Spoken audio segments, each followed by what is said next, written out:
What a shower of Shurel. A shower of Sher. That is what I call that. Absolutely cataclysmically horrific to watch, to see, to listen to smell, to taste. If you smell what Dwayne "The Rocker" Johnson was cooking, I tell you, will you smell what he was cooking? A goddamn own goal is what he was cooking. Everybody wants to blame Robin Koch for that one. Everyone wants to blame Loriente. How about you look at the source of it? Yes, Loriente sold him short. He sold him shorter than a dwarf on a sidewalk. But what the hell was that touch? What is he doing with that poor foul on Vardy? If you're going to foul Vardy, don't knee slide into him and trip him over that way. Bloody go and clamp the geezer. Don't allow the ball to roll through again. Terrible play from him. Yes, Loriente was slow to close his man down with a cross, but Dwayne "The Rocker" Johnson, mate, he had an absolute honer today, and I think that just set the example of the game. The midfield battle we were dominated in. I don't really blame Tyler Adams too much in that, because I don't really think Tyler Adams was at fault. I think winning the ball back well, he was intense, and I think he was probably one of our shining lights in the middle, if I'm honest. I think he won the ball back well. Again, he got us moving forward. I see a little bit of criticism about potential sideways passing that he may be maybe a bit of a victim of producing, slowing the game down a bit. But when he runs with the ball, the guy is rapid, and I don't think I can really pin him on that. But we didn't have any kind of creativity going forward, any kind of gumption really. The midfield, look, Leicester looked like they wanted it more. Their depleted midfield without Wilfred and Didi was still absolutely running the show. Tielemans was impossible to deal with. Every single time we got forward, Tielemans would be sniffing out all the danger, all of that danger. He would sniff it up like a crackhead in a Wetherspoon's toilet. He was hoovering all of that up. And then going back towards our own goal, the midfield absolutely open, pure gym settings, open 24 hours a day. It was ridiculous, man. It was absolutely ridiculous. And don't even get me started on when we tried to go forward. Don't even get me started on that again. Lack of cutting edge. What it is, I tell you something, when we play against the big teams, the reason why we're able to cut these big teams open and we're not doing it against the small teams is because when we attack, we rely heavily on individual talent. There's no tiki-taka playing. It's not like when we played Chelsea or Arsenal, we were breaking them down with this beautiful one-touch, expansive, elegant football. We're breaking them down with great individual runs down the line, a couple of good passes strung together, a great run in behind, a great little flick from someone that takes three men on, whips a shot from about 40, 50 yards out. This is the kind of magic we're doing. And unfortunately, against these teams that sit back, our lack of cutting edge, our lack of ideology, really. I mean, look, when we were playing under Bielsa, players were sometimes pinging the ball 40 yards off the pitch just because they expected the man to be there, because they were so kind of in tune. They knew exactly where to pass the ball, when to pass it. Didn't even have to look. It was going through by osmosis, really. Just one touch, ping, ping, ping, ping, ping. But now they look devoid of ideas sometimes. They look like they don't know where to pass it, where to look, where to hit it. So that's why they're slowing it down. That's why they're thinking 2, 3, 4 times before they actually make that final pass.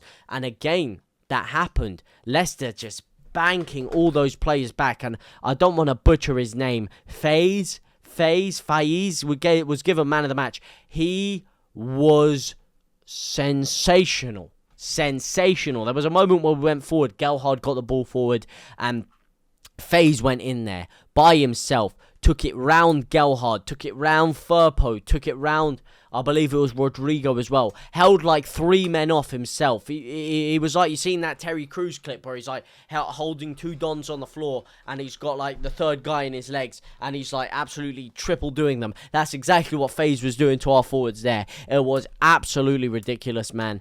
I don't know, like I said, man, we just don't have that ideology of where to pass it, where to play it, any kind of real confidence going forward. At times it looks. We had a couple of good runs. Sinister, I thought, was again our best player. I think Aronson, again, there was a couple of good times he picked the ball up from deep and he tried to get us going forward with a run, but he didn't really have an out ball. He didn't really have an option on it. Same with Sourceville. Again, there were a couple of times he was pressing them back from deep. I was just speaking to my dad a minute ago. He said he was really impressed with him in the second half when they changed the play around. They took Rocker off and he was coming more centrally and he was picking the ball up from there, cutting through defence like that, which I think is a good point as well. But again, the problem with Sourceville is his end product. He gets into the final third, and oh my lord, it's the most simple of tasks. This is the one thing that really grinds my gears. How can these professional footballers, you're paid to train football every single day, but yet you still can't use your other foot? You're still so one-footed? How? All he has to do, take that ball onto his left foot there. All he has to do. The defender, no man's land. Let me get the name up again because I don't want to butcher it. I believe it was, I don't know, it might have been FaZe. Could have been even Castagna. I think it was a number 22. I'm not sure. They didn't even have a number 22, apart from Dewsbury Hall. It probably was FaZe. But anyway, he's coming through. He slows it down so much because he was trying to get onto his right foot.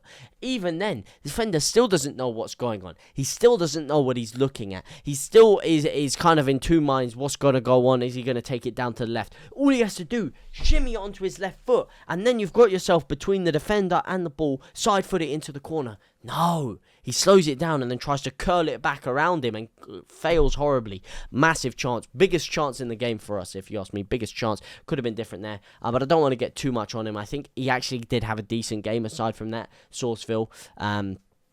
I think he did well pressing them back, and I think he was one of those shining lights in there. But for me, one guy who has to get in there, has to next game. Rocker out for me. Again, I think he's played well this season. It was a poor game from him. I thought he was actually slightly poor against Arsenal as well. Some people disagreed. They said, it was his game of the season today. I think he was hooked. It was the right decision to hook him. And I want to see Klitsch in there. Now, whether if you put him further forward, where he's more comfortable in that attacking regista role in the number 10, or if you want to just put him in for Rocker because you want to go really attacking and keep Aronson, Harrison and Sinistera starting, who, how can you really drop any one of them? I know he dropped Harrison today, but that's probably just to rest him for Fulham, so he's definitely going to start on Sunday. How can you really drop one of those guys? So you might have to just shoehorn Klitsch in further back. But Klitsch shows serious composure, the ability to get the ball into the box, the ability to actually ping a ball onto someone's head and not just aimlessly cross it, slow the game down in the right areas, not slow it down deep, not slow it down and allow the opposition to get back and recuperate or pin you back and press you, but the ability to slow it down in the right areas and pick the right pass. That's something that we seriously lacked and that Mateusz Klitsch is showing, or it did show, and it is a reason why I really want to see him start against Fulham. I think it's imperative he does start. Would you argue that Bamford should be dropped as well? So maybe Rodrigo could be tested aerially in there, who does have aerial strength himself. We saw with his header against Chelsea, beautiful header against Chelsea. He does have aerial strength. Could he be someone who we need to test and put in there? Arguably, I know a lot of people are criticising him for a couple of bad things he did, but I don't think he was any worse than Bamford was, if I'm being brutally honest. Bamford played 60 minutes up front. Rodrigo played 30 minutes in the actual up front number 9 role. I don't think you can really say that he was any worse than Bamford. I think you could arguably say he was better than Bamford. So should he be put in there? Should you give Joffrey a crack in there? Save Bamford for the second half? Because again, for me, Bamford, he's not fit. So I think you probably have to save him for the second half. But anyway, a lot of contentious decision making. A lot of people calling for Marsh's head. A lot of people calling for, singing Bielsa's name in praise of him. I don't like the fact that people are conflating the two. Let one be where one is, and then just focus on Marsh now. If you want to say Marsh out, say Marsh out. But don't start bringing Bielsa into this, because it just adds a whole toxic conversation that doesn't need to be there. Just respect both as equal and separate entities. I think it's disrespectful to both to bring each other's names into each other's sentences. Leave them both. acknowledge what they've both done for the club individually, and base Marsh on his merits and what we could get elsewhere, not on Marcelo Bielsa. But anyway, guys, let me know what you guys think about it all down in the comments section down below. Who are you changing if you are Jesse Marsh? What needs to change going against Fulham? And who do you think was potentially a man who showed you that in the limited time he had against Leicester that he deserves to play? Is it going to be Somerville, who I'd say was more than limited time? Is it going to be Joe Gelhardt? Do you think Nonto should be randomly thrusted in and started? Do you think that Rocker should keep his position in the lineup? Do you think that Robin Cox should be taken out? Did Llorente impress you with a couple of big tackles that he did make? Let me know down in the comment section down below. But now, guys, I will see you very, very soon. Au revoir, my brothers and my sisters.